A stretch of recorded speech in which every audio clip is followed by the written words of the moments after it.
Hi hello नमस्कार। मी प्रतीक्षा आपल्या YouTube चॅनलमध्ये तुमचं खूप खूप स्वागत करते। तर आज आहे सोमवार आणि आज आहे एकादशी। तर स्वयंपाक वगैरे झालेला आहे। आम्हाला तिघांना एकादशी असते, त्याचं खिचडीही केली आहे। आणि आज आम्ही उन्हाळ्या कामामध्ये करणार आहोत 1 किलो भगर आणि 2 किलो बटाटे आणि पावशर साबुदाणा याच्यापासून एकदम खुसखुशीत अशी चकली तयार करणार आहोत। जे की आपण बटाटे आणि साबुदाण्यापासून चकली बनवतो, परंतु त्याच पद्धतीमध्ये आपण भगरीचीही चकली करू शकतो आणि एकदम खुसखुशीत अशी ही चकली तयार होते। त्याचीच आज रेसिपी मी तुमच्यासाठी घेऊन आलेली आहे, तर नक्कीच कंटिन्यू करा। तर उन्हाळा कामामधला आजचा पदार्थ आज आपण पाहणार आहोत की भगरीची चकली। तर भगरीची चकली करण्यासाठी काय काय साहित्य लागतं ते आपण पाहूया। इथे 1 किलो भगर स्वच्छ अशी धुवून घेतलेली आहे। पावशर साबुदाणा रात्रभर भिजून घेतलेला आहे। त्यानंतर 2 किलो बटाटे खिसून घेतलेले आहेत आणि मीठ आणि मिरची। तर एकीकडे गॅसवर गरम पाणी करण्यासाठी ठेवलेलं होतं। त्यानंतर त्याच्यामध्ये मीठ आणि मिरची टाकून साबुदाणा टाकून घेतलेला आहे। आता बटाट्याचा खीस आपण पाण्यामध्येच ठेवलेला होता, जो की लाल पडू नये त्याच्यामुळे आपण त्याच्यातच ठेवला होता। तो चांगला दाबून पिळून घ्यायचा आणि नंतरच आपण त्या उकळत्या पाण्यामध्ये टाकून घेणार आहोत।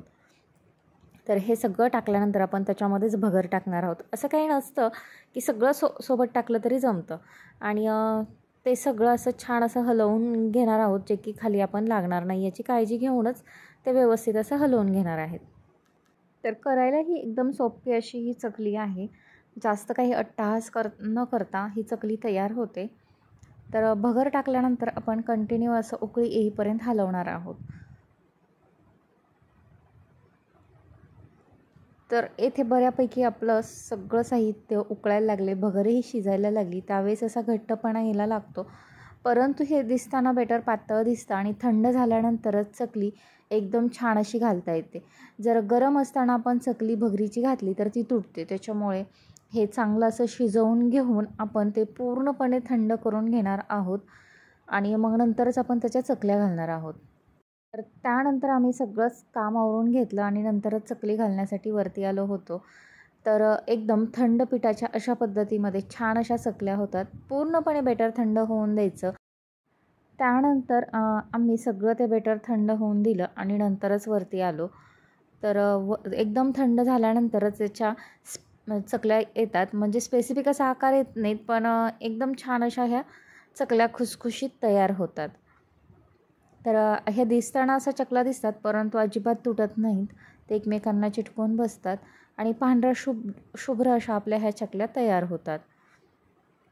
तर 1 किलो भगर आणि 2 किलो बटाट्यापासून एकदम खुसखुशीत अशी आपली ही चकली घालून झालेली आहे आणि तळल्यानंतरही खूप खुसखुशीत अशी ही चकली तयार होते।